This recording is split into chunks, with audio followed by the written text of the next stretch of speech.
পৃথিবীর অন্যান্য দেশ যেগুলোর বয়স 50-এর বেশি হয়েছে তাদের সাথে আমাদের তুলনা করলে আমরা অনেক তলানিতে পড়ে থাকি। কি অর্থনীতিতে, কি ন্যায় বিচারে, কি নিয়ম শৃঙ্খলায়, কি অবকাঠামোতে, কি শিক্ষায়, কোনো বিভাগেই পৃথিবীর অন্যান্য দেশ যেগুলো 50 বছর পার করেছে স্বাধীনতার, সেই দেশগুলোর সাথে তুলনা করলে আমরা সেই তালিকায় কখনো উপরের দিকে নিজেদেরকে দেখি না, সবসময় তলানিতে দেখি। যারা অন্যান্য দেশের আর্থসামাজিক অবস্থা সম্পর্কে ওয়াকিফহাল আছেন, যারা দেশ বিদেশ ঘুরে দেখার সুযোগ হয়েছে, তারা খুব ভালো করে বলতে পারবেন যে চেতনার নাম দিয়ে নানা নামে বেনামে এদেশের মানুষকে ঠকানো হয়েছে এই 50 বছর ধরে। সাধারণ মানুষকে অন্ধকারের মধ্যে রেখে কিছু মানুষ যখন যারা সুযোগ পেয়েছে তখন তারা আঙ্গুল ফুলে কলা গাছ হয়ে গেছে।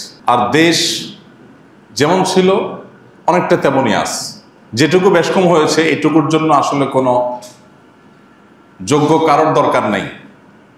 এটুকু এমনিতেও স্বয়ংক্রিয়ভাবেও কিছু কিছু উন্নতি, কিছু কিছু ভালো কাজ এমনিতেই হয়।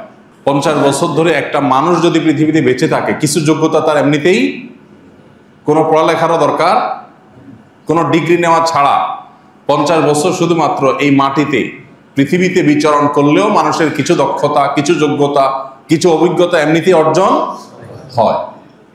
আমাদের দশা সেরকম। আমি প্রায় সময় বলি, আমাদের আশেপাশের এই অঞ্চলের, এশিয়া অঞ্চলের দেশগুলোর মধ্যে যদি আমরা তাকাই তাহলে দেখব যে মালয়েশিয়ার মতো একটা দেশ, যে বয়স আমাদের চাইতে বেশি না, কম, অথচ তাদের উন্নতির দিকে তাকাইলে আমাদের মাথার টুপি পড়ে যাওয়ার উপক্রম হয়। এরকম আরো বহু অঞ্চল পৃথিবীতে আছে।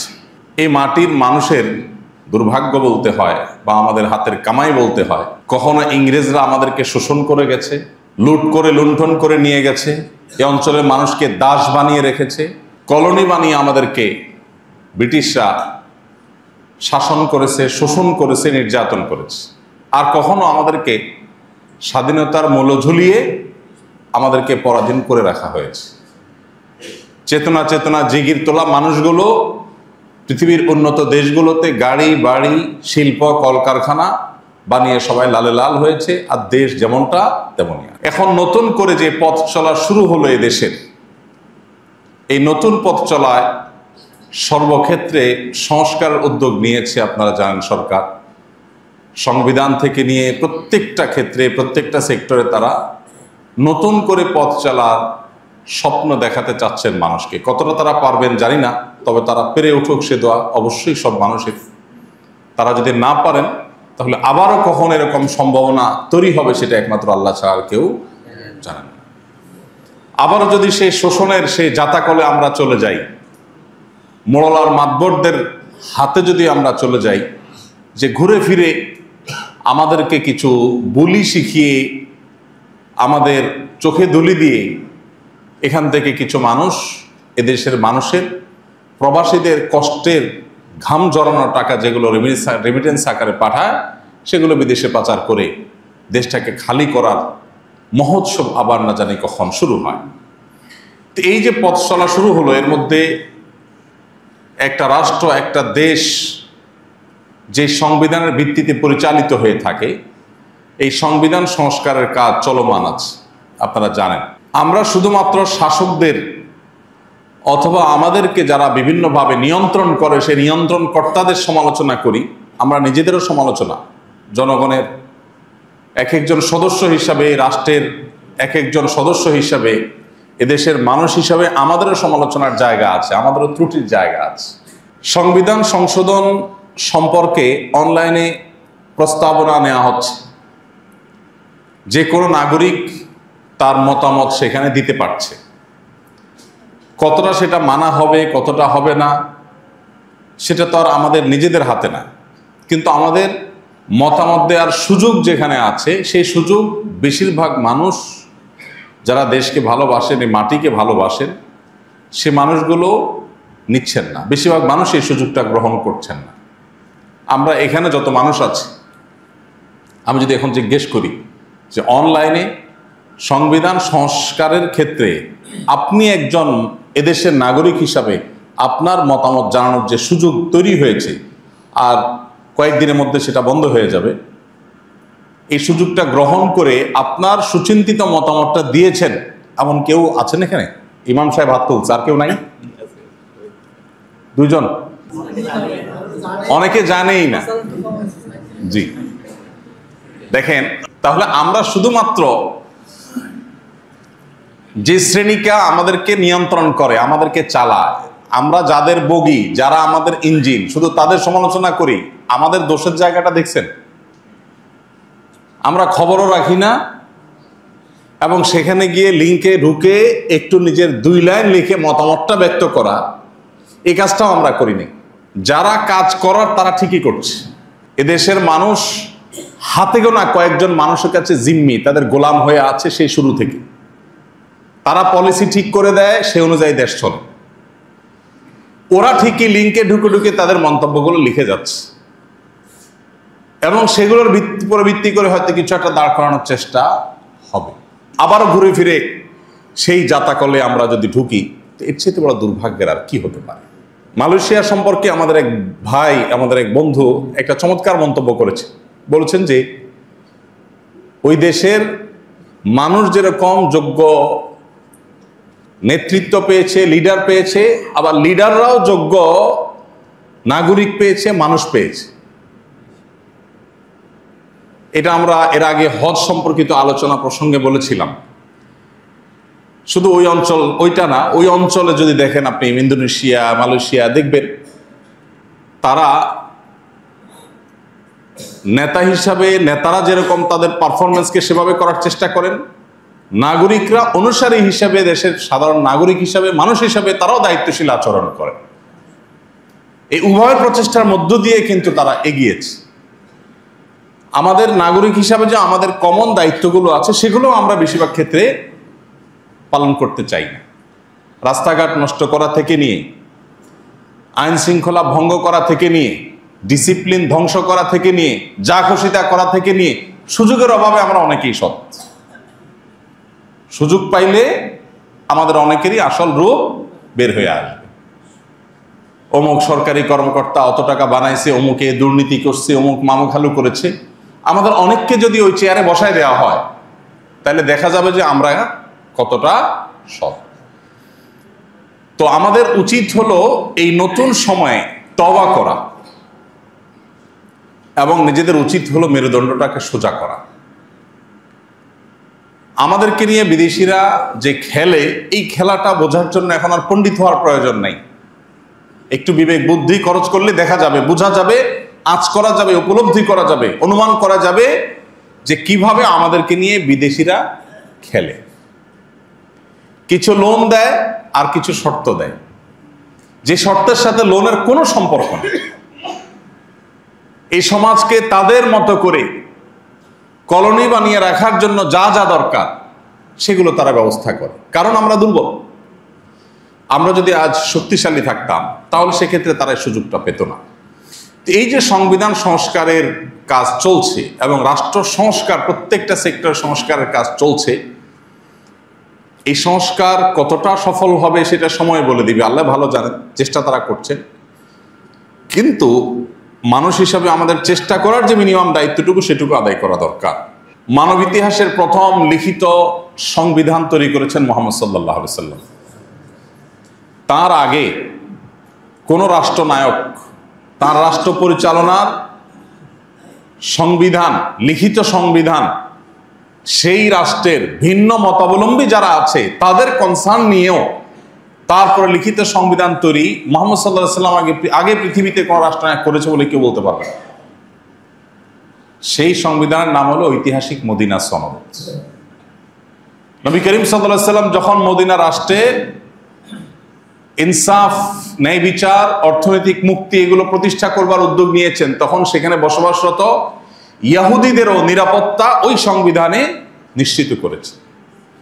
যদিও সেই ইহুদিরা বিশ্বাসঘাতকতা করেছে সেই মদিনা রাষ্ট্রের সাথে, এবং তার পরিণতিও তারা ভোগ করেছে, তারা বিতাড়িত হয়েছে মদিনা থেকে। কিন্তু তার আগ পর্যন্ত মুহাম্মদ সাল্লাল্লাহু আলাইহি সাল্লাম সেই অন্য ধর্মাবলম্বী, ভিন্ন মতাবলম্বী তাদেরও নিরাপত্তাকে নিশ্চিত করে তাদের অধিকারকে নিশ্চিত করে তারপর সে ঐতিহাসিক মদিনা সনদ লিখেছেন। তার আগে পৃথিবীতে শাসক ছিল না তা তো না, শাসক ছিল, নেতা ছিল, কিন্তু রাষ্ট্র পরিচালনার জন্য অন্য ধর্মাবলম্বীদেরকেও আওতায় এনে তাদেরকেও বাউন্ডারির মধ্যে রেখে তাদেরও নিরাপত্তা এবং অধিকারের কথা নিশ্চিত করে চিন্তা করে তাদেরকে সাথে নিয়ে রাষ্ট্র কিভাবে পরিচালনা হবে তার নীতিমালা লেখা, এটা পৃথিবীতে এই প্রথম নবী সাল্লাল্লাহু আলাইহি ওয়াসাল্লাম মুহাম্মদ সাল্লাল্লাহু আলাইহি ওয়াসাল্লাম করেছে। আমাদের এই রাষ্ট্র যখন স্বাধীন হয় তখন যে সংবিধান আমাদেরকে দেওয়া হয়, এই সংবিধান নিয়ে দুই একটা কথা বলা দরকার। আপনারা যারা সংবিধান সম্পর্কে জানেন বা ঘাটাঘাটি আছে, ধারণা আছে, বেসিক বিষয়গুলো অন্তত জানাশোনা আছে, তারা বলতে পারবেন যে 1971 সালে দেশের মানুষ রক্ত ঝরিয়ে জীবন দিয়ে জুলুমকে না বলে তারা দখলদার এবং হানাদার থেকে এই দেশকে মুক্ত করেছে। অর্থাৎ দেশের জন্ম হয়েছে একটা যুদ্ধের মধ্য দিয়ে। জন্মের পর রাষ্ট্র কিভাবে পরিচালনা হবে সেই সংবিধান যখন লেখা হয়েছে, সেই সংবিধানে ওই মুক্তিযোদ্ধারা যারা যুদ্ধ করে দেশকে স্বাধীন করেছেন, সেই মুক্তিযোদ্ধাদের চেতনা, তাদের বিশ্বাস, তাদের ভক্তি, তাদের ঈমান, তাদের সে উপলব্ধি, সে বিষয়গুলো সংবিধানে সেভাবে স্থান পায়নি, স্থান পেয়েছে উল্টাটা। আপনি যদি লক্ষ্য করেন, আপনি দেখবেন মুক্তিযুদ্ধের মূল নীতি হিসাবে যেগুলো উল্লেখ করা হয় সেগুলো তখন কোথায়, কে ঘোষণা দিয়েছে, এই নীতিগুলো কোথায়, কোথা থেকে পাওয়া গেছে, সেগুলো আপনি হাতে কোথাও পাবেন না।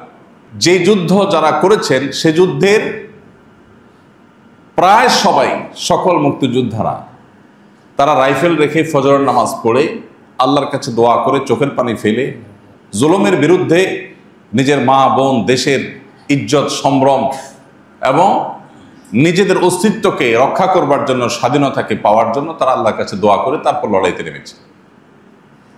সেই মানুষগুলোর এই যে আল্লাহর প্রতি বিশ্বাস, সে আল্লাহ শব্দটা পর্যন্ত সে সংবিধানে স্থান পায়নি। 7 মার্চের যে রেসকোর্সের ভাষণে সর্বশেষ বাক্য ছিল আল্লাহ, দেশকে স্বাধীন করে ছাড়বো আমরা ইনশাআল্লাহ। ইনশাআল্লাহ মানে কি? যদি আল্লাহ চান। আল্লাহ কি চেয়েছেন না চান নাই? চেয়েছেন। আল্লাহ চাইলে আমরা স্বাধীন হতে পারবো, না হলে আমরা পারবো না। এটা ছিল যখন রেসকোর্সের ভাষণের সবচেয়ে গুরুত্বপূর্ণ অংশগুলোর একটি। যখন স্বাধীন হয়ে গেল তখন সংবিধানে আর আল্লাহ শব্দটা শুরু থেকে শেষ পর্যন্ত আর কোথাও নেই। কিভাবে আমাদের চেতনাগুলো হাইজ্যাক করা হয়েছে, কিভাবে আমাদের বিশ্বাসগুলোর সাথে ভণ্ডামি করা হয়েছে, প্রতারণা করা হয়েছে, ঠকানো হয়েছে, সেটা আপনি প্রতিটা পাতায় পাতায়, লাইনে লাইনে ধরতে পারবেন। এটা বোঝার জন্য পণ্ডিত হওয়ার দরকার হবে না, চোখ কান খুললে আপনি দেখতে পাবেন। যে স্বাধীনতা অর্জনের আগে বলা হয়েছে আল্লাহ চাইলে হবে, না হলে হবে না, স্বাধীনতা হওয়ার পর আর আল্লাহর নামই নাই। এই মুক্তিযুদ্ধে সকল মানুষ সামিল হয়েছে, ঠিক আছে, কিন্তু সেখানে সাধারণ মুক্তিযোদ্ধাদের যে সমস্ত ছবি আপনারা এখনো অনলাইনে পুরাতন ছবি পাবেন, সেই ছবিগুলোকে একটু বিবেকের চোখ দিয়ে যদি পড়ার চেষ্টা করেন, দেখবেন এরা কেউ সেকুলার ছিল না, এরা ধার্মিক ছিল। ওই ছবিগুলোকে যদি আপনি বিবেকের চোখ দিয়ে একটু পড়ার চেষ্টা করেন, আপনি দেখবেন তারা সবাই প্রচন্ড রকমের ধর্মবিশ্বাসী মানুষ ছিলেন। ধর্মবিশ্বাসী মানুষদের রক্তের উপরে যদি কোনো রাষ্ট্র তৈরি হয়, সেই রাষ্ট্রের সংবিধানে ধর্মবিশ্বাসকে ছুঁড়ে ফেলে দেওয়া হবে। এর চেয়ে বড় বেঈমানি আর কি হতে পারে? আপনি তখনকার স্বাধীনতাকামী মানুষদের বিরুদ্ধে দাঁড়ানো যে রাজাকারদের ছবিগুলো এখনো পাওয়া যায়, সেগুলোকে একটু বিবেকের চোখ দিয়ে পড়ার চেষ্টা করেন, দেখবেন একটারও মুখে দাড়ি নাই, ধর্মের কোনো নামগন্ধ তাদের শরীরে নাই। কিন্তু সেই রাজাকারের চরিত্রে দাঁড় করানো হয় এখন সাদা শুভ্র দাড়ি বিশিষ্ট ধার্মিক মানুষগুলোকে। মুক্তিযুদ্ধকে দাঁড় করানো হয় ইসলামের বিরুদ্ধে, আর মুক্তিযুদ্ধের বিরোধীদের ওখানে দাঁড় করানো হয় ইসলামকে এবং মুসলমানদেরকে। অথচ ঘটেছে তার উল্টা। তো এইভাবে আমাদেরকে প্রতারিত করা হয়েছে, এভাবে আমাদেরকে ঠকানো হয়েছে। আমি একটা কথা প্রায় বলি, 50 বছর ধরে একটা জিগির আমাদেরকে শোনানো হয়েছে, তা হলো রাষ্ট্র থেকে ধর্মকে আলাদা করে ফেলা। ধর্ম মসজিদের জিনিস, মন্দিরের জিনিস, এটা রাষ্ট্রে আনিও না, রাষ্ট্র সেকুলার থাকতে হবে। তো রাষ্ট্র সেকুলার থেকে তো 50 বছর আমরা দেখলাম কি হয়েছে, যে লাউ সেই কদু, যে চুরি সে বাটপারি। আগে পাকিস্তানিরা শোষণ করতে, এখন ক্ষমতাসীনরা করে। আগে তারা সব লুণ্ঠন করে নিয়ে যেত, এখন যারা যখন ক্ষমতা থাকে তারা তখন লুণ্ঠন করে বিদেশে নিয়ে যায়। বেশ কম কি, আমাদের পরে স্বাধীন হয়ে আমাদেরকে রেখে আরো শত শত মাইল সামনে চলে গেছে, কয়েকশো বছর সামনে চলে গেছে, আর আমরা জায়গায় দাঁড়ায় আছি। তো তোমাদের এই সেকুলার সিস্টেম তো আমার রাষ্ট্রের উন্নতির, বাহ্যিক উন্নতির পথেও নিয়ে যেতে পারে নাই। এদেশের মানুষের মধ্যে যে ধর্মীয় সম্প্রীতি আছে, আমি প্রায় সময় বলি, পৃথিবীর কোনো অঞ্চলের মানুষের এই দুঃসাহস থাকা উচিত না যে বাংলাদেশের মানুষকে ধর্মীয় সম্প্রীতি শিখাইতে আসবে। এই সাহস কারোর থাকা উচিত না। আপনি পৃথিবীর পূর্বে এবং পশ্চিমে, উত্তরে, দক্ষিণে যেদিকে যান, দেখবেন মুখে সংখ্যালঘু জিকির করা মানুষরা কিভাবে সংখ্যালঘুদেরকে উকুলের মতো টিপে টিপে মারে। পশ্চিমারা দেখবেন সংখ্যালঘু জিকির শোনায় আমাদেরকে। ওদের ওখানে মুসলমানরা কেমন আছে একটু খোলা খোঁজ খবর নিয়ে দেখেন, ওই দেশে থাকা মুসলমানদের থেকে খবর নেন যে তোমরা কেমন আছো, মসজিদে আজান দিতে পারো কিনা, মন চাইলে একটা মসজিদ খুলতে পারো কিনা। অথচ আমার এদেশে খ্রিস্টানরা তাদের ধর্ম পালন করছে, হিন্দুরা তাদের ধর্ম পালন করছে, মুসলমানরা পারলে তাদের সম্প্রীতি দিচ্ছে, পারলে পাহারাদারি করছে তাদের মন্দির যাতে হামলা শিকার না হয়। এটা সেই দেশ। এদেশের মানুষকে এই সেকুলারিজম গিলায়া, ওই ট্যাবলেট খাওয়াইয়া আমাদেরকে মানুষ বানানোর প্রয়োজন না। আমরা আগে থেকে মানুষ আছি আলহামদুলিল্লাহ। বরং সংখ্যাগরিষ্ঠ মানুষ এদেশের ধর্মপ্রাণ, হিন্দুরাও ধর্মপ্রাণ, মুসলমানরা ধর্মপ্রাণ, হিন্দুরা তাদের ধর্মে, মুসলমানরা তাদের ধর্মে ধর্মপ্রাণ। অতএব রাষ্ট্র পরিচালনার যে মূল সংবিধান, সেই সংবিধানে যদি ধর্ম বিশ্বাসের প্রতি শ্রদ্ধাবোধ থাকতো, তাহলে এদেশের ধর্মপ্রাণ মানুষদেরকে রাষ্ট্র অন করতো, তারা রাষ্ট্রকে অন করতো এবং রাষ্ট্র অনেক বেশি এগিয়ে যেতে পারত। 24-এর এই পরিবর্তনের পেছনে আপনারা জানেন যে এদেশের ধর্মপ্রাণ মানুষদের কি পরিমাণ অবদান আছে।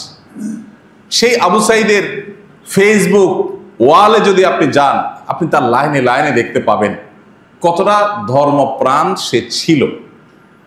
এভাবে একটা একটা করে আপনি যদি দেখেন, অগণিত মাদ্রাসার ছাত্ররা এখনো তাদের চোখ নাই, হাত নাই, পাও নাই, তারা হসপিটালের বেডে কাতরাচ্ছে। আমি পত্রিকার কোনো পাতায় দেখিনি তাদের অবদানকে শ্রদ্ধার সাথে উল্লেখ করতে, কিন্তু হসপিটালের বেডে বেডে গিয়ে আমি নিজের চোখে দেখেছি তাদের কষ্টগুলো। আপনি এখনো গেলে অনেক জায়গায় দেখতে পাবেন। সে 71-এ যা হয়েছে, এখনো যেন আবারও সেটা না হয়, আবারও যেন আমাদের চেতনাকে যেন হাইজ্যাক করা না হয়, এই জন্য আমাদেরকে একটু সজাগ থাকতে হবে। এই নতুন বাংলাদেশ গড়ার যে সংকল্প বা স্বপ্ন দেখছে তরুণরা, আমরা তাদের জন্য দোয়া করি, আল্লাহ তাদের সেই স্বপ্নকে বাস্তবায়ন করার তৌফিক দান করুন। শোষণের হাত থেকে আল্লাহ আমাদের প্রিয় মাতৃভূমিকে মুক্ত করুন। আমাদেরকে যেন কোনো ক্ষমতাসীন শক্তিরা যেন শোষণ না করে। আমরা যেন এমন কিছু নেতা পাই, এমন কিছু মানুষ পাই, তারা কারা হবে আমরা জানি না। আল্লাহ যাদেরকে দিয়ে এদেশের মানুষের নসিবে ভালো কিছু দিবেন, আল্লাহ তাআলা তাদেরকে আমাদের জন্য উপযুক্ত হিসেবে কবুল করে নিন। আমরা জানি না কারা কোত্থেকে আসবে, কিন্তু এই তরুণরা স্বপ্ন দেখাচ্ছে যে আর নয়, জুলুম বহুত হয়েছে। যারা যখন ক্ষমতা থাকবে, থানাগুলো সব তাদের কন্ট্রোলে থাকবে, ডিসি অফিসগুলো তাদের কন্ট্রোলে থাকবে, সংবাদ মাধ্যম তাদের পক্ষে সাফাই গাইবে। এই তেল মারামারি বহুকাল চলেছে এদেশে, এদেশকে ধ্বংস করেছে এরা। আমরা প্রকৃত বাস্তবতাকে তুলে আনতে চাই। এই জন্য এই নতুন বাংলাদেশ গড়ার ক্ষেত্রে বিশেষ করে আমি যেটা বলেছিলাম, সামান্য কিছু মানুষ যারা 1%ও না, এদেশে রাষ্ট্র থেকে ধর্মকে আলাদা করে ফেলা হোক, রাষ্ট্র থেকে ধর্মকে দূরে ফেলা হোক, এই বিশ্বাসে এদেশের কত 50% মানুষ আছে, 10%। একটা অবাক করা বিষয় কি জানেন, এই জনগণের চেতনা বলে জিগির করা পাবলিককে যদি বলেন যে একটা গণভোট দেন, এরা মরে যাবে, কোনোদিন গণভোট দিবে না। কারণ গণভোট দিলে এরা জানে যে এদেশের ধর্ম, বর্ণ, দল, মত নির্বিশেষে সকল মানুষই ধার্মিক। এদেশে হিন্দুরাও ধার্মিক, মুসলমানরাও ধার্মিক। ধর্ম বিযুক্ত বা ধর্ম মুক্ত সংবিধান এটা এদেশের মানুষ চায় না। আমরা শুধুমাত্র মুসলমানদের কথা বলছি না, আমরা বলতে চাই যে আমাদের সংবিধানে এমন কোন ধারা, উপধারা যদি থাকে যেটা এদেশের মানুষের ধর্মীয় এবং সামাজিক মূল্যবোধের পরিপন্থী, তাহলে সেটা অটোমেটিক বাতিল হতে হবে। এই যে ধর্মীয় মূল্যবোধের পরিপন্থী হলে বাতিলের কথা বলেছি, এখানে আমি ইসলামিক মূল্যবোধ শুধু বলিনি। কোন ধর্মের মানুষের ধর্মীয়, এদেশে যত ধর্মের মানুষ বসবাস করে, কোন ধর্মের মানুষের ধর্মীয় মূল্যবোধ পরিপন্থী কোনো কিছু বাস্তবায়ন থাকতে পারবে না। কোনো আইন হতে পারবে না যে আইন কোন ধর্মের ধর্মীয় মূল্যবোধের পরিপন্থী। ঠিক একইভাবে পশ্চিমা সহ পৃথিবীতে যে সমস্ত মোড়ল অঞ্চলগুলো আমাদেরকে তাদের দাস বানায় রাখতে চায়, কিছু লোন দিয়ে, কিছু ধার দেনা দিয়ে, কিছু আইডিয়া দিয়ে, কিছু টেকনোলজি দিয়ে তারা আমাদেরকে গোলাম বানাতে চায়, তাদের গোলামির ফাঁদে যেন আমরা পা না বাড়াই, এই বিষয়গুলো নিশ্চিত করতে হবে। সংবিধানটাকে সেভাবে তৈরি করতে হবে এবং এটার জন্য সুনির্দিষ্ট প্রস্তাবনা ইতোমধ্যে অনেকেই দিয়েছেন, আলহামদুলিল্লাহ। আমাকেও তারা, আমি তাদের প্রতি কৃতজ্ঞ যে আমাকেও তারা নক করেছেন যে জাতীয় সংসদে উপস্থিত হয়ে সেখানে সংবিধান সংশোধন বিষয়ক কমিটিতে থেকে, মিটিংয়ে থেকে আমার প্রস্তাবনা দিতে বলা হয়েছে। আমি দেশে বাইরে ছিলাম, আমি লিখিত প্রস্তাবনা দিয়ে আমার প্রতিনিধি হিসাবে মুফতি আব্দুল্লাহ মাসুম ভাইকে পাঠিয়েছি। সুনির্দিষ্ট প্রস্তাবনা লিখিত আকারে সেখানে জমা দিয়েছি আমি। তো যেহেতু তারা আমাকে ব্যক্তিগতভাবে স্মরণ করেছেন, ডেকেছেন, আমি কৃতজ্ঞ, আমি জমা দিয়েছি। আমি আপনাদেরকেও বলবো যে অনলাইনে যে মতামত নেওয়া হচ্ছে সেখানে আপনারা সাধ্য অনুযায়ী আপনাদের মতো করে লেখেন। আমরা অর্থনৈতিক মুক্তি এবং ন্যায় বিচার নিশ্চিত করার মতো সংবিধান চাই। আমরা সেই সংবিধান চাই যেই সংবিধানে এদেশের মানুষের ধর্মীয় মূল্যবোধ পরিপন্থী কোনো কিছু থাকবে না। এদেশের সামাজিক, এদেশের সাংস্কৃতিক কোনো কিছুর সাথে সাংঘর্ষিক কোনো কিছু যেন না থাকে। এই বিষয়গুলো গিয়ে গিয়ে আমাদের লেখা দরকার। আমরা কি সেকুলার সংবিধান চাই নাকি আল্লাহর প্রতি আস্থা এবং বিশ্বাসের সংবিধান চাই, এই জিনিসটা এখানে বললে হবে না, একে গিয়ে লিখতে হবে। চেষ্টা করবো তো সবাই ইনশাআল্লাহ। এবং সেই সাথে ভাই আমাদের সজাগ থাকতে হবে। এই সুযোগ আবার কোনো কালে আসবে কিনা আমরা জানি না। অন্তত জিজ্ঞেস তো করা হচ্ছে, আমাদের জিজ্ঞেস করা হয়েছে। আমি আমার চেষ্টাটুকু তো করি, আল্লাহর কাছেও তো বলতে পারবো যে আল্লাহ আমি আমার চেষ্টাটুকু অন্তত করেছি। আমি লিখে আমার মতামতটা দিয়েছি, আমার মতামত তারা শুনেনি। আমরা বরাবর দেখেছি এদেশের 0.1%ও হবে কিনা সন্দেহ যে মানুষগুলো, সেই মানুষগুলোই ধর্মপ্রাণ মানুষদের রীতি নীতি, তাদের পলিসি, তাদের মূলনীতি সব ঠিক করে দেয়। সে ৭১ তারা করেছে, এখনো সে তারাই সরব আছে এবং তারাই করছে। আমরা আমাদের জায়গায় ভূমিকাটা সঠিকভাবে পালন করতে পারছি না। অতএব আমার মনে হয় যে আমাদের ভয়েস রেইজ করা দরকার, আমাদের কথা বলা দরকার। পশ্চিমারা তারা নানা কারণে রাষ্ট্র এবং ধর্ম দুইটাকে আলাদা করে ফেলেছে। ধর্মকে, ধর্মীয় যে উপাসনালয় আছে সেখানে তারা ঢুকিয়ে ফেলেছে। তাদের এটা করা ছাড়া উপায় ছিল না। মুসলমানদের অতীতে এমন কিছু নাই যে তাদের ধর্মচর্চা তাদেরকে এগুলো থেকে দূরে রাখে। আপনি স্পেনে মুসলমানদের ইতিহাস যদি পড়েন, আপনি দেখবেন যে স্পেন থেকে মুসলমানদের শাসন আমলে ইমাম কুরতুবী, কর্ডোবা থেকে ইমাম কুরতুবীর মতো মানুষের জন্ম হয়েছে, ইমাম রাগেব ইস্পাহানের মতো স্পেনে জন্ম হয়েছে। ঠিক সেই স্পেনে আবার ইবনে সিনার মতো মানুষেরও জন্ম হয়েছে। মেডিকেল সায়েন্সের প্রাণপুরুষের জন্ম যেরকম হয়েছে, গণিত বিজ্ঞানের যেরকম প্রাণপুরুষের জন্ম হয়েছে, তাফসীর শাস্ত্রের প্রাণপুরুষেরও জন্ম হয়েছে। তাহলে মুসলিমরা রাষ্ট্র এবং সংবিধানে ধর্মীয় বিশ্বাস এবং মূল্যবোধ চর্চা করে তারা রাষ্ট্রকে এগিয়ে নেওয়ার ইতিহাস পৃথিবীতে অনেক পুরনো। অতএব এই যে পশ্চিমাদের শিখিয়ে দেওয়া বস্তা পচা সস্তা চিন্তাধারা যে ধর্মকে রাষ্ট্র থেকে আলাদা করে ফেলো, এটা করে 50 বছরে রাষ্ট্রকে কিছুই তারা দিতে পারে নাই। অতএব এই নতুন করে যে বাংলাদেশ শুরু হয়েছে সেখানে আমরা পুরাতন সেই খিস্তিকে আবার দেখতে চাই না। এদেশের 4 লক্ষ মসজিদের 8 লক্ষ ইমাম মুয়াজ্জিনকে যদি রাষ্ট্র ওন করত, তাদেরকে যেভাবে মসজিদের নেটওয়ার্ক সারা দেশে বিছানো আছে, এতগুলো সরকারি অফিসে তো আপনি চাইলেও তো দিতে পারবেন। প্রতিটা ইউনিয়নের প্রতিটা ওয়ার্ডে যত বড় বড় মসজিদ আছে, যত ইমাম মুয়াজ্জিন আছে, তাদেরকে ট্রেনিং দিয়ে প্রশিক্ষণ দিয়ে রাষ্ট্রের উন্নয়নে নানামুখী কাজে তাদেরকে লাগানো যেত। ইমাম সাহেবদের নামাজ পড়ার বাইরে কোনো কাজ নেই, মুয়াজ্জিন সাহেবের আজান দেওয়ার বাইরে তেমন কোনো কাজ নেই। রাষ্ট্র যদি চাইতো যে আমার দেশের 4 লক্ষ মসজিদের যে নেটওয়ার্ক আছে সারা দেশ, এগুলোকে যদি প্রপারলি ইমাম সাহেবদের ট্রেনিং দিয়ে, মুয়াজ্জিনদেরকে ট্রেনিং দিয়ে রাষ্ট্রের মূল কাজে যদি তাদেরকে ইনভলভ করা হতো, তাহলে রাষ্ট্র অনেকক্ষণই এগিয়ে যেতে পারতো। মেম্বার থেকে বলানো যেত, ইমাম খতিবদেরকে দিয়ে বলানো যেত, যেটা মিডিয়া দিয়ে লক্ষ লক্ষ কোটি টাকা খরচ করে বলিও কাজ হয় না, তার চেয়ে বেশি কাজ হতে পারত। কিন্তু সব সময় ধর্মকে একটা সাইড করে রাখার চেষ্টা আমরা এই দেশে দেখেছি সবকিছুতে।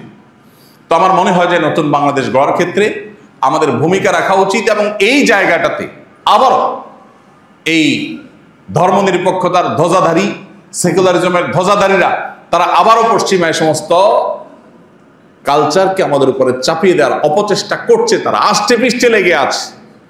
এ বিষয়ে আমাদের সতর্ক থাকতে হবে, সজাগ থাকতে হবে। কোনোভাবেই আমাদের এই অর্জনকে তারা যেন ছিনতাই করতে না পারে, এ ব্যাপারে আমাদের প্রত্যেকটা মানুষের সজাগ দৃষ্টি রাখতে হবে। আমরা পশ্চিমাদের নেওয়ার মতো অনেক কিছু আছে, সেগুলো আমরা অবশ্যই নেব, কিন্তু তাদের কালচার অন্তত আমাদের ধার করার কোনো প্রয়োজন নাই। তারা তাদের কালচারকে সংরক্ষিত রাখবার জন্য হাজারো চেষ্টা করে, আর আমাদের দেশীয় কিছু দালাল আছে, তাদের কাছ থেকে টাকা পয়সা খেয়ে প্রজেক্ট বাগিয়ে নিয়ে তাদের কালচার এখানে পুশ করার জন্য তারা মিডিয়াবাজি করে, নানামুখী প্রোগ্রাম আয়োজন করে, নানামুখী প্রচেষ্টা তারা চালায়। আমাদের দেশে সে সমস্ত কালচারকে তারা আমদানি করতে চায়। তাদের জ্ঞান বিজ্ঞান আমদানি করেন, তাদের টেকনোলজি আমদানি করেন, তাদের ভালো জিনিসগুলো আমদানি করেন, সেগুলো না করে তাদের কালচারটাকে আমদানি করার চেষ্টা করা হয়। আপনারা দেখেছেন বিগত কয়েক বছর ধরে আমাদের দেশে বাচ্চাদেরকে স্কুলে শিক্ষার নামে কি শয়তানি শেখানো হয়েছে, যেগুলোর সাথে শিক্ষার কোনো সম্পর্ক নেই। লজ্জাশীলতা যেটা আমাদের ভূষণ, যেটা আমাদের এই অঞ্চলে মানুষের সৌন্দর্য, আমি শুধু মুসলমানদের কথা বলছি, এই অঞ্চলের হিন্দুদেরও দেখবেন তারাও পশ্চিমাদের মতো বেহায়া না, তাদের মধ্যে স্বাধীনতা বোধ আছে। দুর্ভাগ্য, সেটাকে দূর করার অপচেষ্টা করা হয়েছে। বৈবাহিক বন্ধনের মধ্যে যে সামাজিক কমিটমেন্ট থাকে, বিবাহ ছাড়া কোনো রিলেশন হলে ছেলে মেয়ের, নারী পুরুষের, সেখানে কোনো সামাজিক কমিটমেন্ট থাকে না। বৈবাহিক সম্পর্কের মধ্যে দুইটা পরিবারের মধ্যে বোঝাপড়া থাকে, সাক্ষী থাকে, কাজী থাকে, লিখিত থাকে। সমাজের দুইটা পরিবারের সাথে অনেক সময় দেখা যায় যে দুইটা গোষ্ঠীর সম্পর্ক হয়ে যায়, দুটো অঞ্চলের সম্পর্ক হয়ে যায়। এখানে কেউ কোনো প্রকার জুলুম করলে অনেকগুলো মানুষ সেখানে ইনভলভ হতে পারে, সেখানে ইন্টারফেয়ার করতে পারে, তাদেরকে ভুল পথ থেকে সরাবার চেষ্টা করতে পারে। এখানে চাইলেই কয়েকজন অন্যায় করতে পারেন, কিন্তু শুধুমাত্র ব্যক্তিগত পছন্দ অপছন্দের ভিত্তিতে যখন একটা রিলেশন হয়, সেখানে পারিবারিক কোনো বন্ধন না থাকে, বৈবাহিক বন্ধন না থাকে, অবৈধ রিলেশন যখন থাকে, হারাম রিলেশন যখন থাকে, সেখানে সামাজিক কমিটমেন্ট থাকে না। এই জন্য সেখানে প্রতারণা দেখবেন পদে পদে। সেখানে একজন আরেকজনকে প্রতারণা করা, ছেকা দেওয়া, টাইম পাস করা, তারপরে যা নানাবিধ যে অশান্তির পথ তৈরি হয়, সেগুলো দেখবেন আপনি আজ।